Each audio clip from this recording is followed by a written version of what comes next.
Malicious information and fraud have become increasingly prevalent in today's society, with individuals and organizations intentionally spreading misinformation to cause harm and division.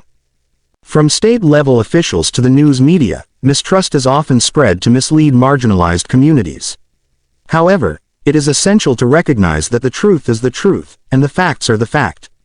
Dismantling fraud and misinformation requires a commitment to uncovering the facts and presenting them accurately.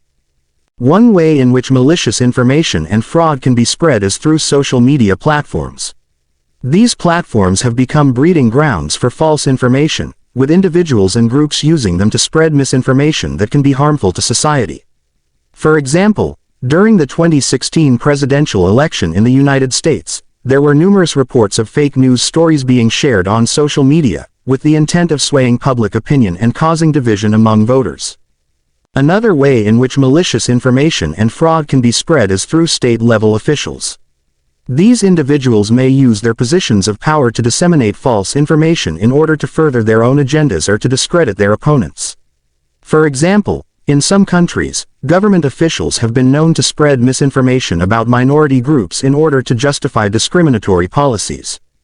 The news media also plays a significant role in spreading mistrust and misinformation. Unfortunately, some media outlets prioritize sensationalism over accuracy, leading to the spread of false information. For example, during breaking news events, it is not uncommon for news organizations to report unverified information in their eagerness to be the first to break a story.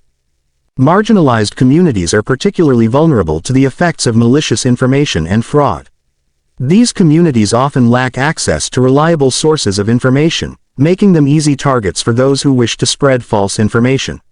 For example, in some communities, individuals may not have access to mainstream media outlets and instead rely on social media for news, leaving them susceptible to misinformation.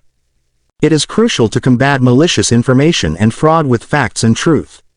This requires a commitment to verifying information before sharing it and holding those who spread false information accountable. It also requires a willingness to engage in critical thinking and to question the sources of information that are presented to us. In conclusion, malicious information and fraud are tools used by individuals and organizations to cause harm and division in society. From state-level officials to the news media, mistrust is often spread to mislead marginalized communities. However, the truth is the truth, and the facts are the fact. It is up to each of us to dismantle fraud and misinformation by seeking out and sharing accurate information. Only by doing so can we combat the harmful effects of false information and work towards a more informed and united society. 10 Down WJ, where creativity meets impact.